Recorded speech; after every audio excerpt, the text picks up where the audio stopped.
Welcome to this session, Jewelry and Accessories. This is the penultimate session of Expo 22. It's been a fantastic few days of learning, of discovering sustainable suppliers. New connections are being made between brands and suppliers. We've heard from our partners who make these sessions possible and thought leaders who challenge us all to think and behave in a way that maximize respect for people and the planet. I'm excited about this session. We've got some excellent contributors here today. And over the next hour, we will be exploring sustainable jewelry and accessories, and we'll be hearing from leading suppliers.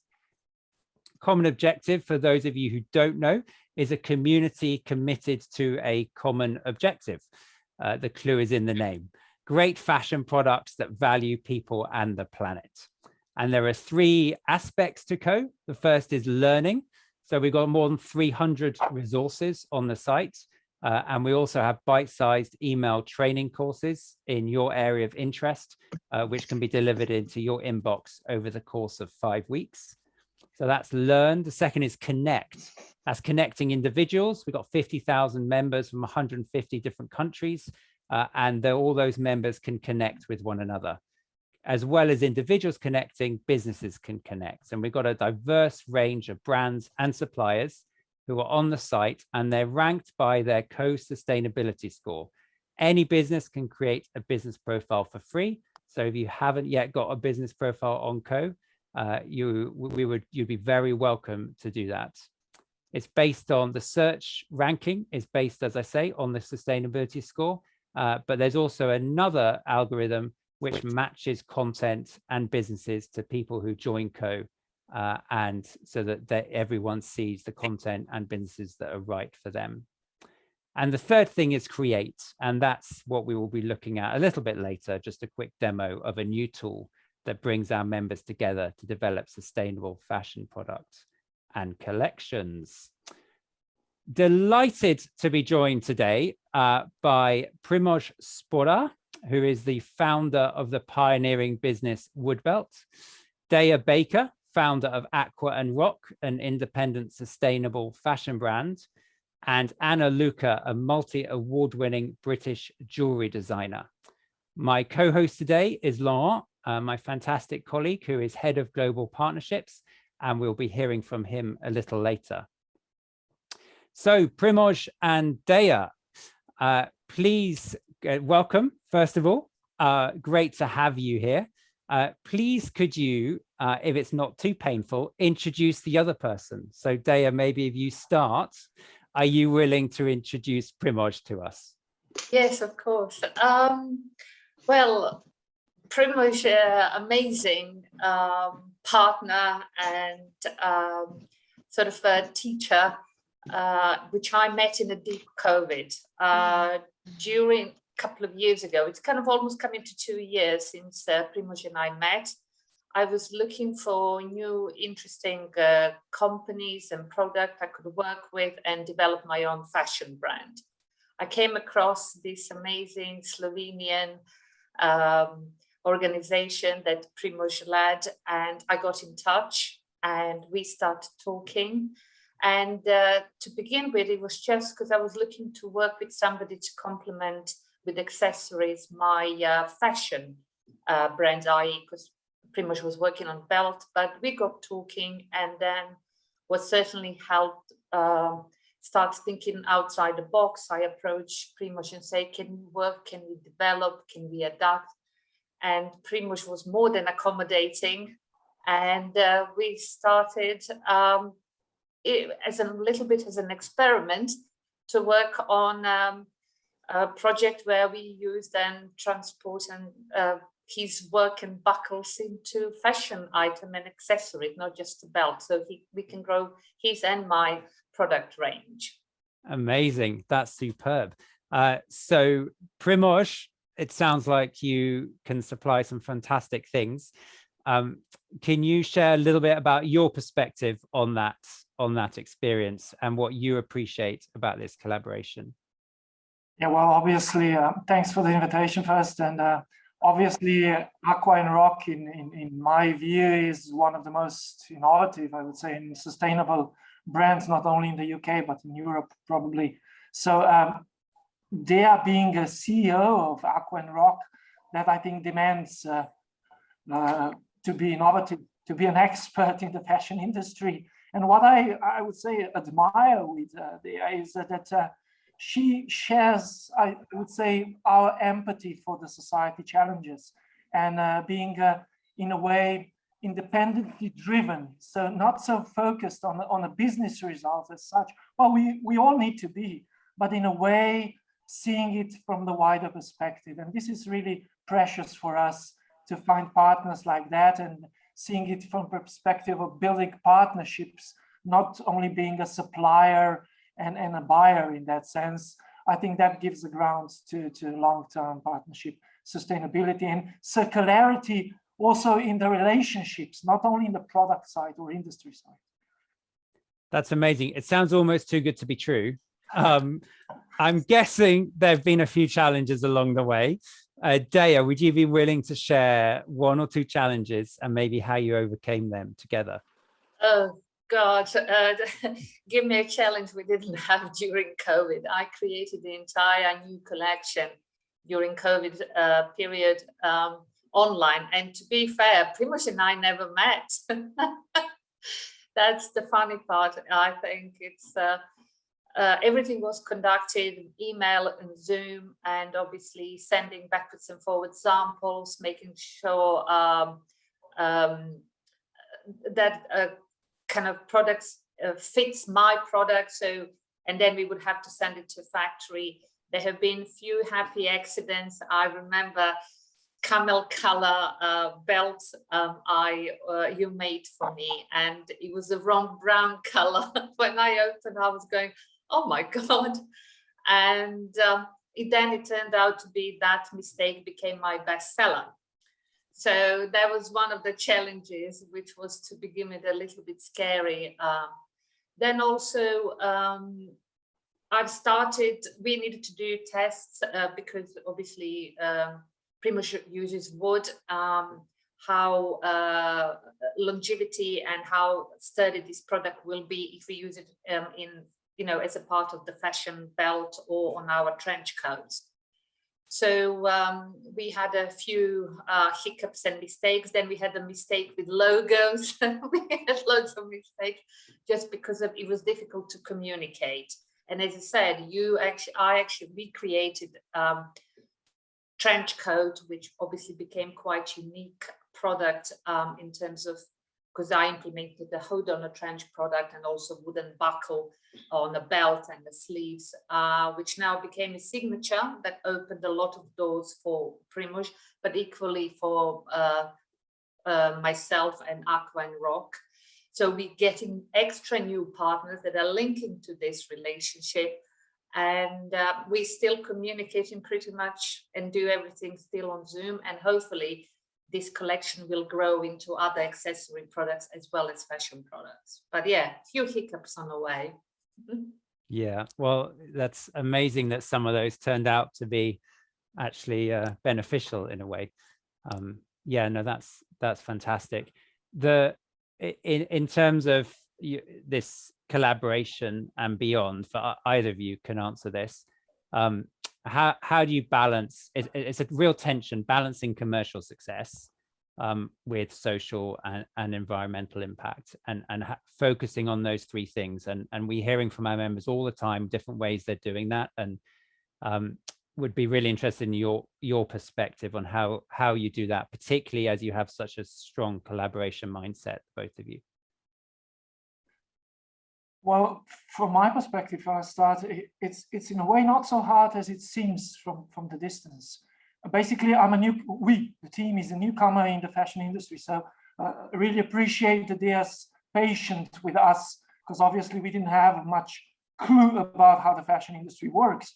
We are basically, our core business is impact design, what we call. So maximization of the impact of the products, services, industries, and so on. And we strongly believe, and also the wood belt is one of the, I would say, examples of that, prove that if you do that, so-called impact design, if you take care about the environment, people, social impact, and so on, you might end up with very innovative product, which gives you a better position on the market and being more competitive on the market as such. For example, I'll give you a case. This belt has no sewing, right? It has these modular wooden elements. The reason for that is that we involve blind and disabled people into the production. When we think about that, how to enable them to be a part of the production, we were thinking how to do that. But basically, we got a very innovative product, which now has patent. It's a tech innovation. So it's very competitive on the market. But the basic principle was help involve underserved. So what I'm saying here is linking impact as a tool for innovation. I think it can create whole new area of possibilities on the market.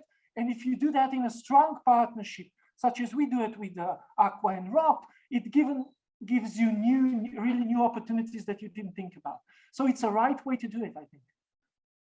And if I may add, the fact that Primoz managed to create buckles and wooden without implementing any additional material. Normally that would be a metal. It allowed me as to grow and to kind of as a biocircular fashion brand to create a trench coat that is 100% compostable. So everything that I produce, my clothes, my leather, and all the elements we have, you can actually compost. And we're now running a program whereby customers and clients can return our products should they no longer wish to have them, and we turn them into organic fertilizers. So the whole process of wood and using this kind of amazing products and innovation is allow us to go on the market. People want to know, people want to learn, and to be kind to environment and look to the future. Amazing. So it's kind of one thing led to another. We kind of complement it and grow with each other. Yeah, great. You've learned along the way together. It's really, really, really inspiring. And just final question is, I mean, you've kind of touched on this already, but you've clearly both got huge vision and you're having big impact already. What's next for this partnership, for other collaborations? Yeah, what can we look forward to? A lot of new things. Well, quite a few people have noticed, which is nice to be recognized for the hard work, but also to be recognized that we are on the right track and that people appreciate and acknowledge this innovation work and they kind of using. But also quite a few organizations have acknowledged and want to continue this support so we can grow collection, put more product on the market, more innovation develop.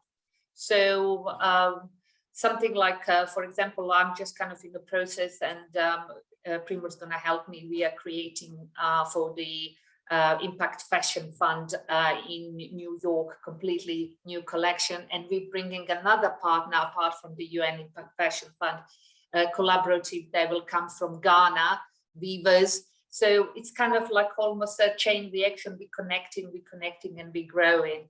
And our little world, obviously, it's positive from the commercial point of view from both of us because Primoz is growing his product range, which will strengthen his position as well as me. And as I said, we just kind of, although we are all little private businesses, we kind of growing, but also we growing as a business community because it's important to be commercial because in the end of the day, we can only grow and we can only continue innovation if we have sufficient funds to continue our journey. But on the way, it's been fun, and COVID has certainly made us resilient. And we learned from valuable lessons from kind of mistakes. But the interesting thing is there was a lot of happy accidents, which kind of were part of this innovation. Amazing. Primoz, what's next for you?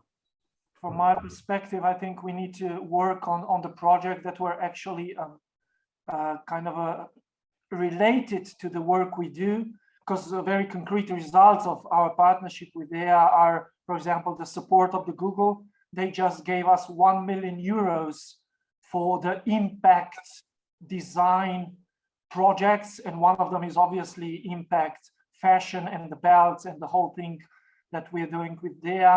Also, there is another project, very concrete one, funded from the European Union on the development of the or scaling up the use of wood in the fashion industry, which I think will be also very interesting.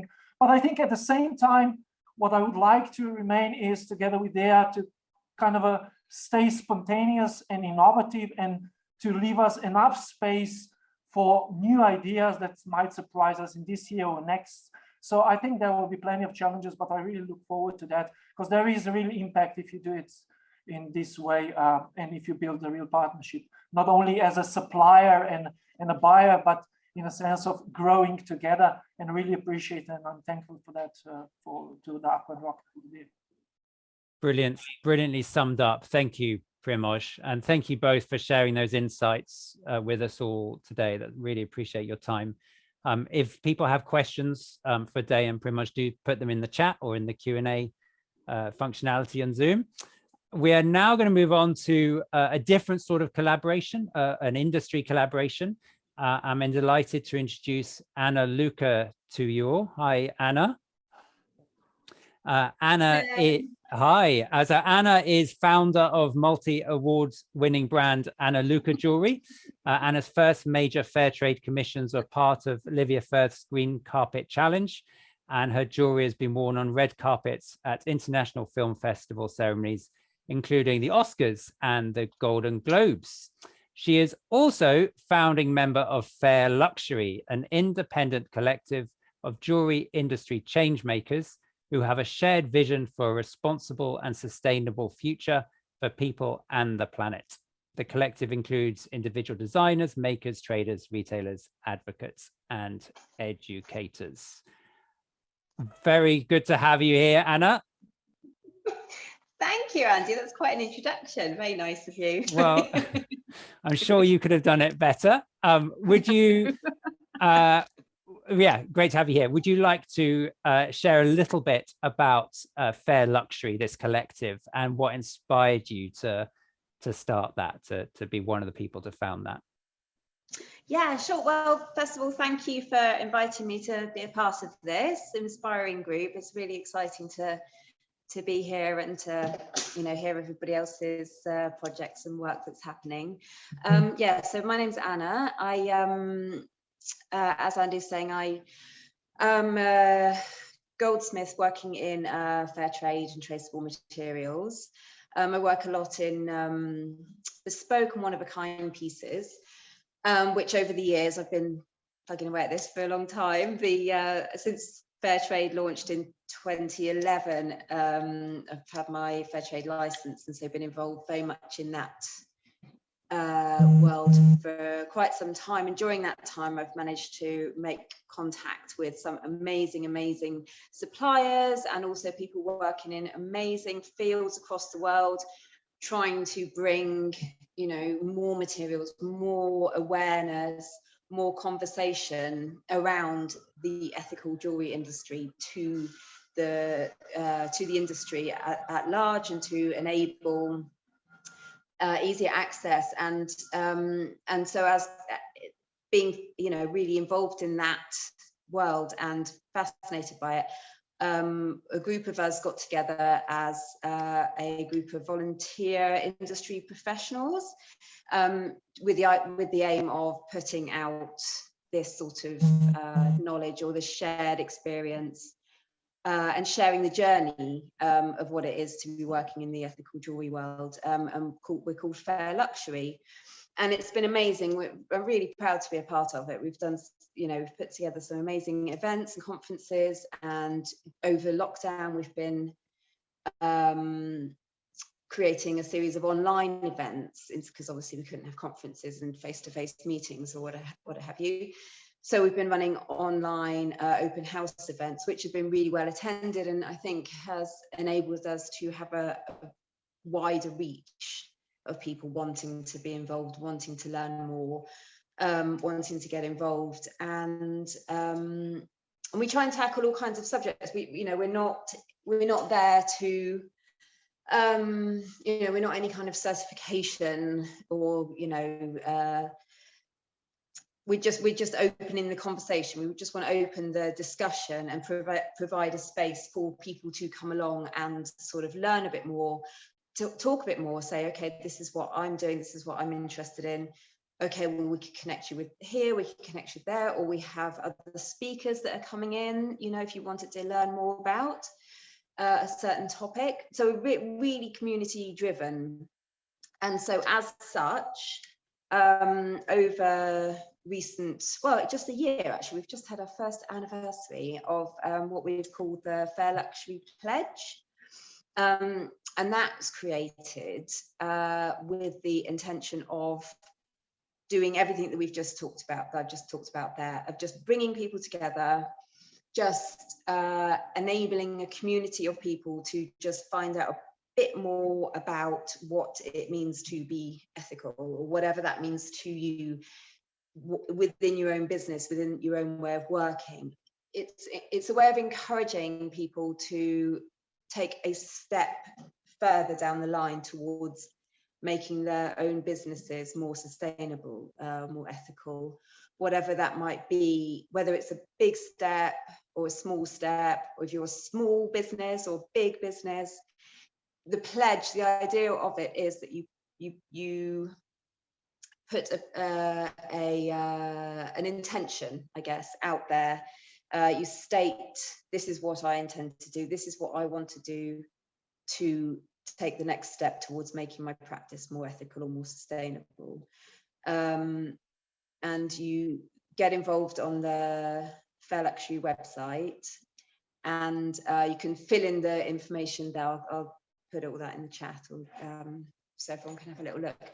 But and then you say, okay, so this year I am going to, for example, I don't know, make my studio greener by disposing of all my you know, recycling correctly. Or you can do a really big thing like go for B Corp certification for your business. But the idea is that you state it and you make it achievable, and a good objective at the end of it. And then you are then part of our Fair Luxury community, and we then have dedicated sessions to sharing progress or sharing news or updates on how people are progressing with their pledges. So in terms of that, just briefly, before because we need to move on in just a second, but really interested in that, in terms of that discussion and that community that's going on, and those pledges, what are the developments that you're seeing and the trends that you're seeing within ethical jewelry, and the approach that people are taking to take it to the next level? Oh, I mean, there's so much of a debate at the moment going on around what actually is ethical, you know. I mean, it's such a, what does that even mean, really? You know, everybody's definition of it is different.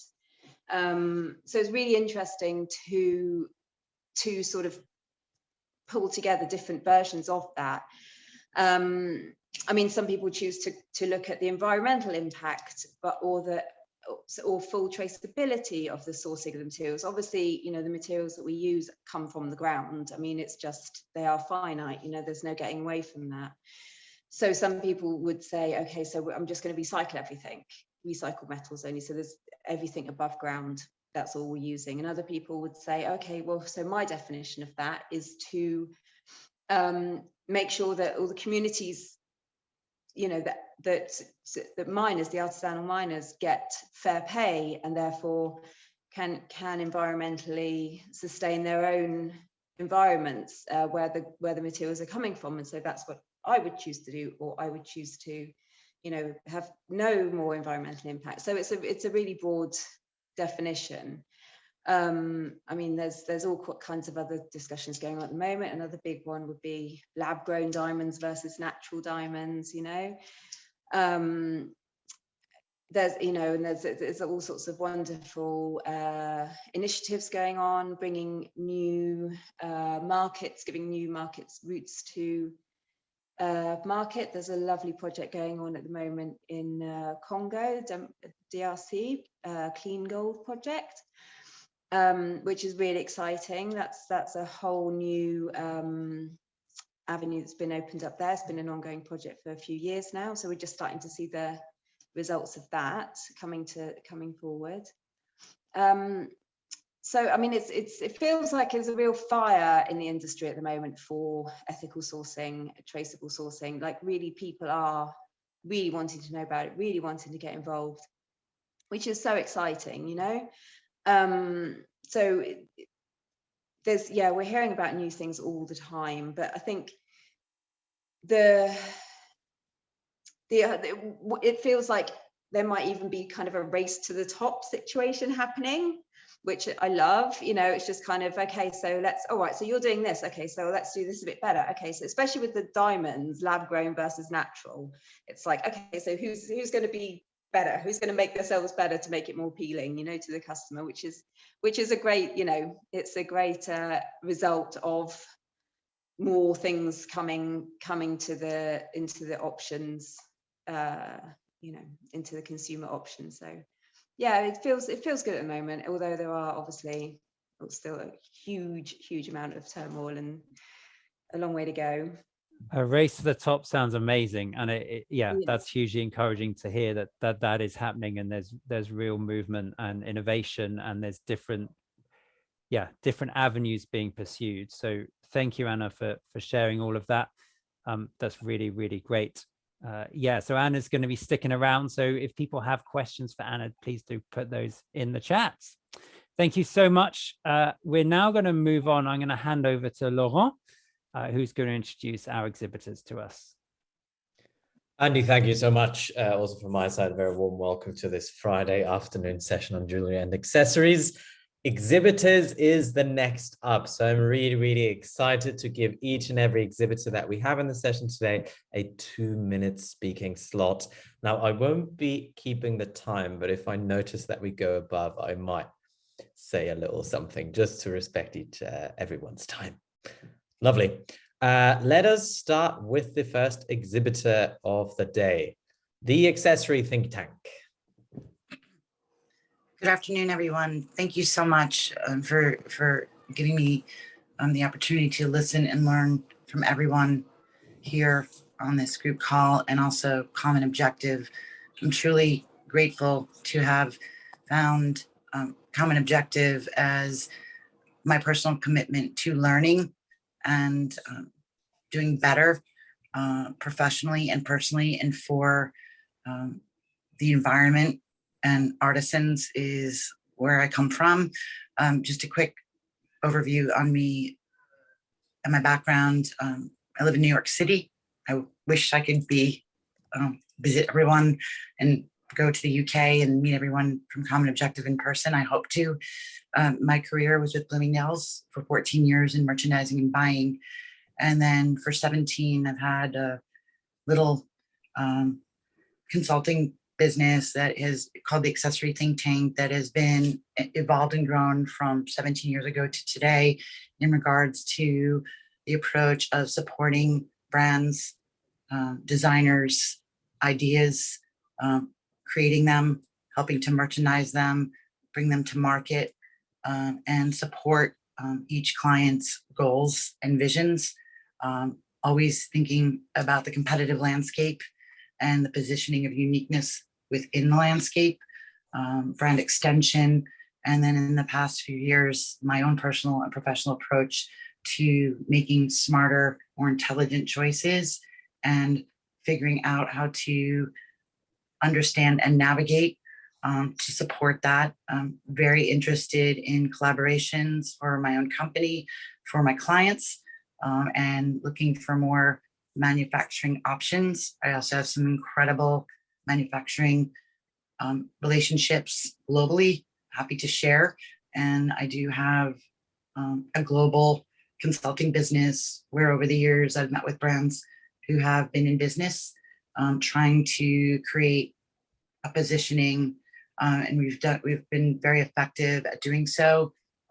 So that's who I am. And most importantly, just again, thank you so much for this opportunity to be a part of Common Objective and to learn from and connect with everyone on this call.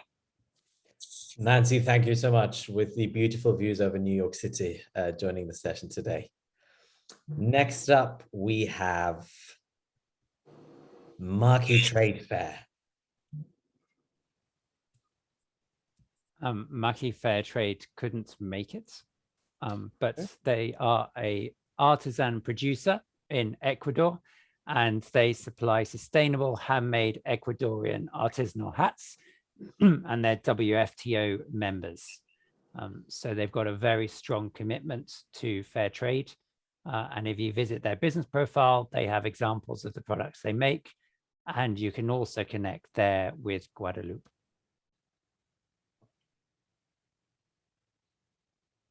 Thank you so much for pitching in, Andy. Next up, we have Threads of Peru. Hi, hello everyone. So this is Ligia Gomez. I'm the Director of Operations for Threads of Peru. So we're based in Cusco, Peru. Threads of Peru is a social enterprise that connects the world to handmade textiles of Peru, helping to preserve an ancient craft technique and empower indigenous artists and artisans. So, like at the most basic level, we purchase handwoven textiles directly from Quechua weavers at fair prices and sell them through our online store and to wholesale clients. But we also provide training in quality control, product development, and technical skills improvement. But what we really do is provide an opportunity for artisans, particularly women, to earn supplementary income while continue to live a traditional lifestyle and care for their children. So our products, everything is, we work exclusively with natural materials, wool or alpaca fiber, dyed with natural dyes. So these with a purpose to foster an ecological and cultural integrity. Our products represents the work and heritage of over 100 artisans in 7 different communities around Cusco. Each group has their own distinct textile tradition and techniques. And for the past few years, we have created something that not only like preserves the tradition, but also allows to blend it with some modern aspects in order to stay relevant in the market and to be able to provide more options, not only for our clients, but also for our artisans to continue working and continue providing for their families. Ligia, thank you so much. You're the absolute champion of enabling artisans in Peru. We absolutely love seeing it. Next up, we have Amo Designs. Maddie. Unmute myself. There we go. Hi, thank you for having me along today. It's a real honor to be amongst such a great group of sort of innovators, really. Especially seeing as we're all stuck in different parts of the world and have been for so long, it feels important to connect in that respect. So yeah, I'm Maddie, the founder of Amo. So a little bit about what we do. Our motto is empowerment through creativity. So I'd like to highlight in particular the women's empowerment and sustainability aspect of the business. It's a female-led business. So since 2014, we've been mentoring a lot of young and vulnerable women to become designer makers in Cambodia. So we kind of pride ourselves on that professional and more caring approach, really. So that is the basis for allowing our apprentices and designers to sort of flourish, but along the way, a lot of them need life skills, the very basics, especially in Cambodia, where they've missed out on education and a sort of strong upbringing. So that's part of what we do. It's a wholesome approach that kind of puts the maker first and finds out what they need to become confident, and then work through all of those technical skills to become a jeweler. So we're also trying to minimize our impact on the environment, which is tricky with jewelry because we're talking about metals, but we specialize in recycling bullets and spent casings, which I've got a few here. Let me find the camera. we melt them down and our artisans transform that negative metal into positive jewelry. So that's just a little way that we can help reduce our impact. And actually 90% of our wholesale clients are also women. So they sort of have given us the feedback that they appreciate how we communicate to help them get their jewelry designs to market. And we do have a sort of sensitivity to the rights of women and those sustainable materials. So that's sort of one of our sort of specialities, I hope. So I've just got a little example of that. So through the consultation that we do with fashion designers who are now like really looking into that sustainable aspect of what they do. And a lot of them are looking into jewelry accessories to go along with their clothing. I've got an example here of something that we make using our recycled bullets, but actually taking the bullets more out of the message and just really looking at a more sustainable design that's not really about a sort of a quick trend, but more something long lasting that can really be a piece to be worn for life, hopefully. So here you can see that's made from recycled bullets for one of our fashion design clients. So they design everything and we're just a producer that gives them a really ethical backstory to what they're doing. So we hope that resonates with the end consumer as well. You know, it's really nice to be able to tell a positive story about jewelry. So that's what makes us different from just whacking it out from a factory. You know, everything's made by hand and we want to make sure that the customers know who the artisan is, you know, what's their name, where do they come from, what's their story. So we're such a small team, we've got a lot of time to sort of talk about the people behind the products because we've only got a few artisans, but we can produce quite large amounts. So amazing. Thank you so much, Maddie. Thank you so much. It's great to have you back again, let's say. Great. Next up, we have Phoenix Design Group. So Richard Perkins, the founder of Phoenix Design Group, unfortunately can't be here. He sent his apologies. He really wants to connect with everyone in the room. And they exhibited at last Expo as well. And he's asked me just to say a few words about them. They manufacture jewelry using certified recycled silver and gold through their ethically audited supply chain and factory. They are based in Bangkok, and Richard founded Phoenix about 9 years ago. Their factory is powered by solar energy. You can read more about that on their business profile. They've got a closed loop wastewater treatment system, and they collaborate with lots of retail companies, large and small, as well as some charities. The jewelry they produce for their partners start at entry level, fairly low cost, and go up to bespoke styles, which retail for over $1,000. They're audited multiple times per year and are members of the Responsible Jewelry Council. So please do connect with Richard Perkins, send him a message through the Common Objective platform. Then just one more business to mention is James Ince Umbrellas. And they've been making umbrellas for the past 215 years.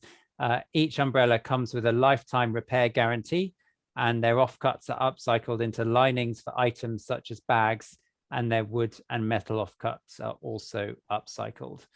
All these slides that you've seen so far, and the last couple that we'll see in a minute, they're all available on the Common Objective website. So you can look at them again, and you can click through to any businesses you want to connect with.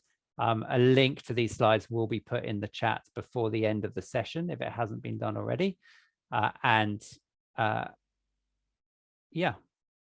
will now show you a tool we have on Co called Co-Create. It's pretty simple. It's not too complex.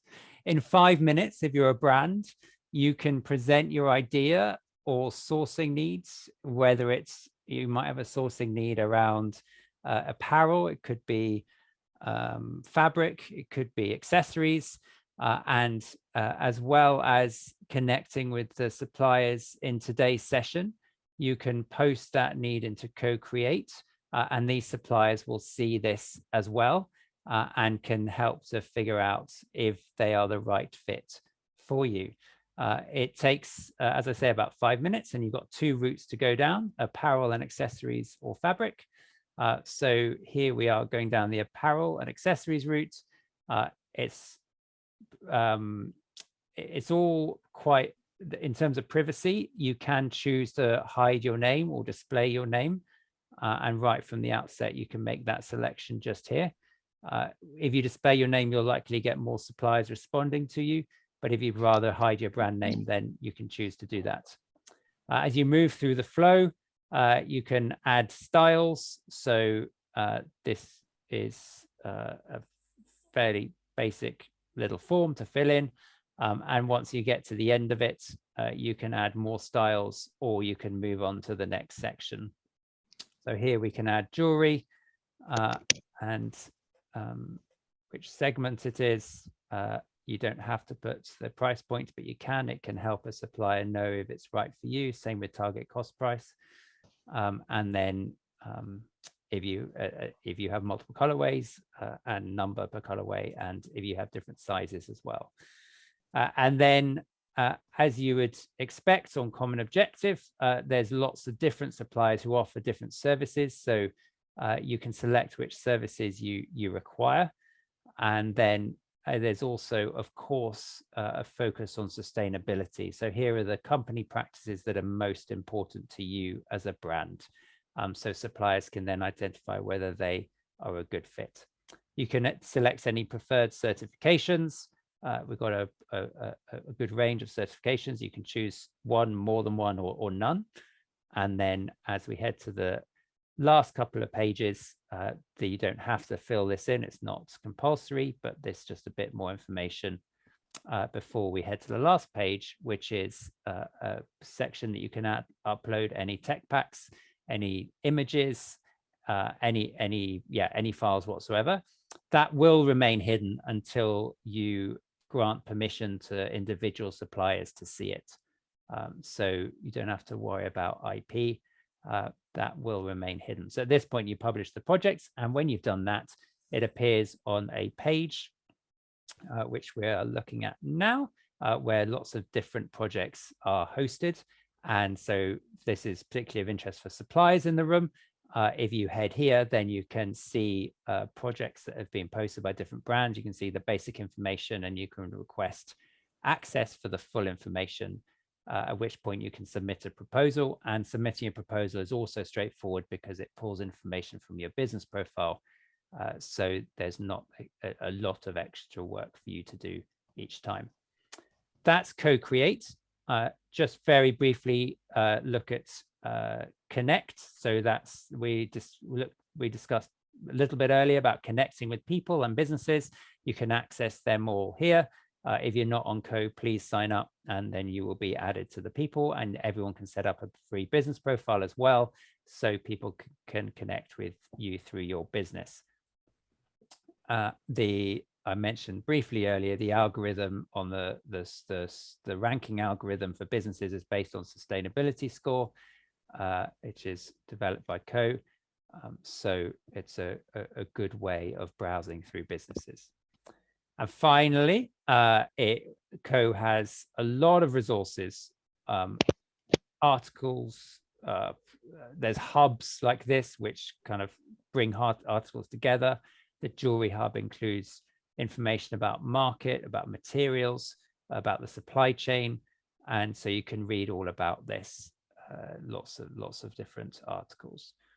In addition to that, we have a section in the Learn area called Co-Training, which are bite-sized email training series over 5 or 6 weeks that will drop into your inbox, and at the end of which you get a badge on your individual profile, and also any business that you're linked with gets a boost in the ranking algorithm as a result. So they're quite new, these co-credits. We're getting some great feedback on them. We're releasing new ones all the time. And it's all sorts of ones like building your sustainability roadmaps. I recommend you check those out.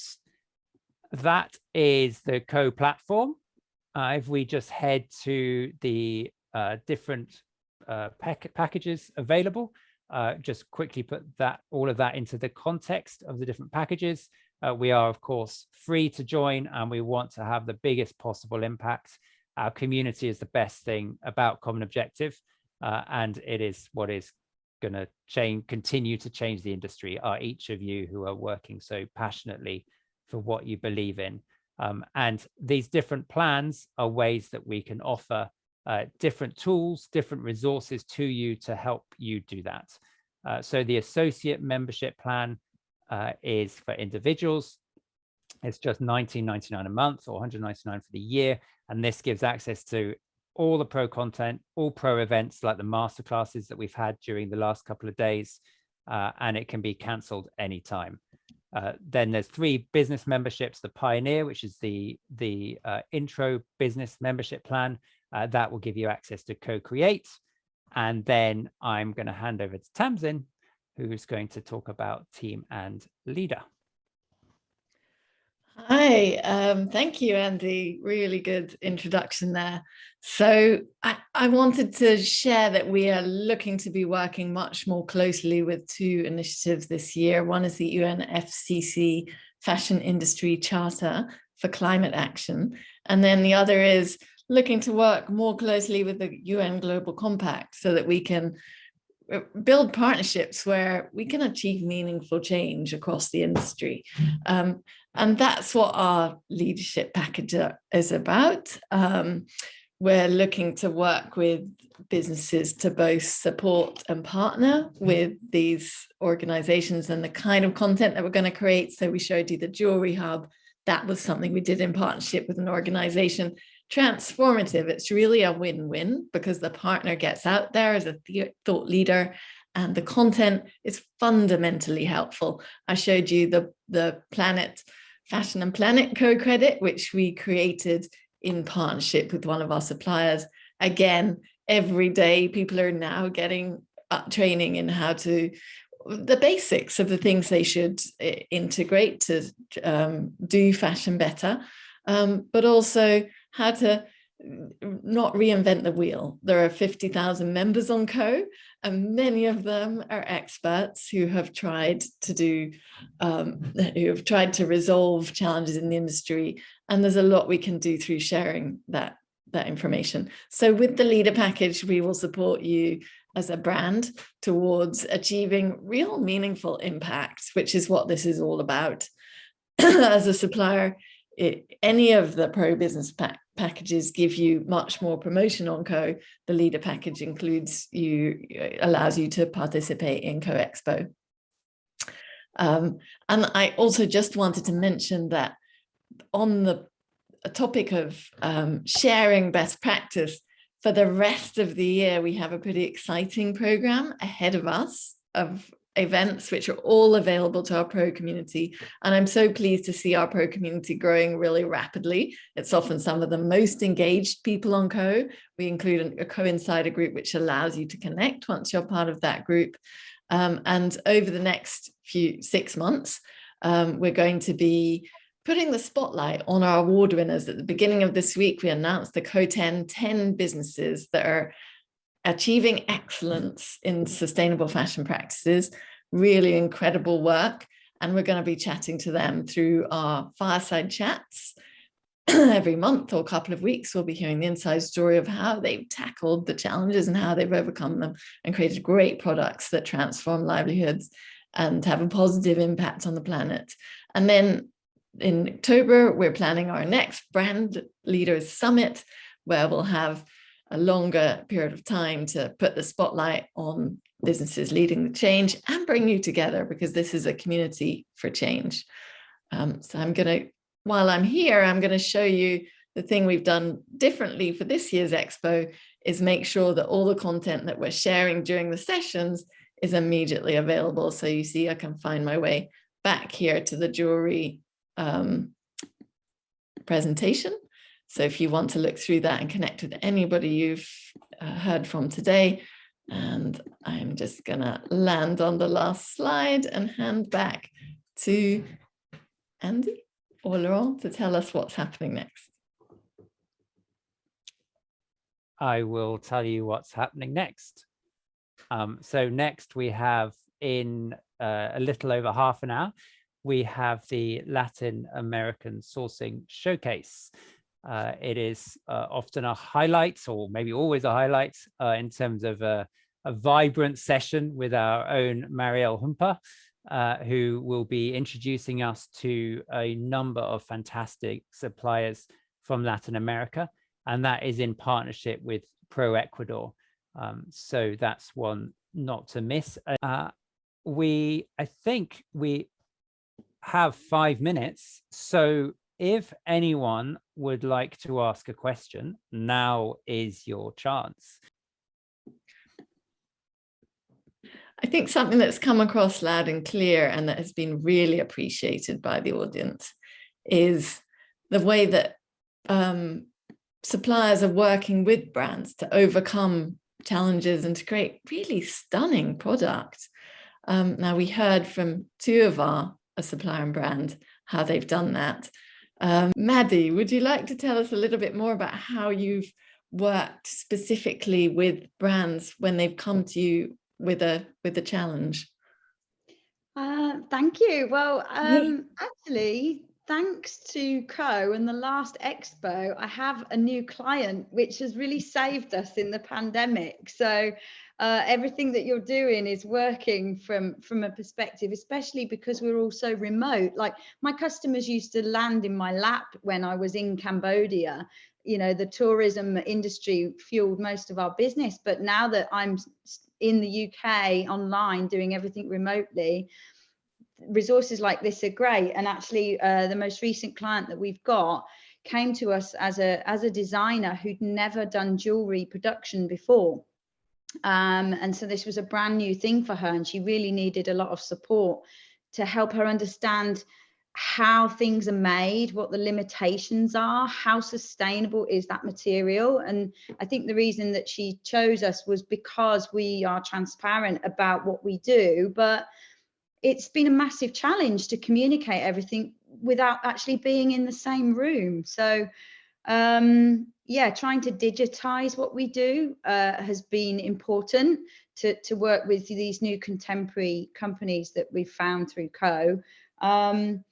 But I guess it's a big learning curve. So I just wish I had more hours in the day to deal with all of these technology challenges. You know, I'm used to being right grassroots in the workshop, banging metal with my team of young people. So trying to do everything digitally has been it's been a good thing, especially for the Cambodians. To upskill them to be technological has been really good for their future, I hope. You know, they're becoming innovators now, whereas they started off without any schooling at all, most of those young people. So it's pandemic has been good for certain things, but yeah, huge challenges still. I wonder if, Primoz, you've got a bit more experience of working with more than one brand. Do you have any more specific recommendations for the brands in this space in relation to how they go about working with their suppliers to achieve outcomes as you have with Dea? Surely it's not easy if you are, I would say, a newcomer as we were. One of the advantages that we obviously had was that we really have a specific product in that sense, that is very innovative, it's patent, and it was kind of in a way for us easier sometimes to talk with companies how to build a partnership. But honestly said, we had also a very bad experience before meeting Dea and Aqua and Rock, for example, because some of the suppliers were very much interested in, I think you call it white label, in a sense that they would kind of just buy our products without our brand and without the story behind. And our main purpose, since we're coming from the not-for-profit world, was actually to tell the whole story and also show and sell the product. So it's not a way for us to grow and to build in that sense. And I think my experience in a way is that a major part of this conventional industry will need a bit of a time and effort, additional effort, to understand that it is very important not only the commercial side of the whole thing, but also everything behind that. And that takes time, that needs to build trust, and it's not easy. And in that sense, I think for us, it's very important that we don't count on their, I would call it social empathy in that sense, but more to convince them that also a reliable and sustainable business model can be if you're not so much focused on a commercial side of the ventures. I think thinking about the impact, innovating, being systemical at the impact design processes, I think it can bring several advantages also to the conventional industry. It just approach that they're not familiar with. So we would need to invest into that, and probably that would also open the doors to additional other smaller suppliers and smaller brands that are trying desperately to be a part of this industry. And surely it's not easy, but there are good examples that we can build on, and it's a process. Obviously, it's a process, especially for those of us who are not so familiar with the industry.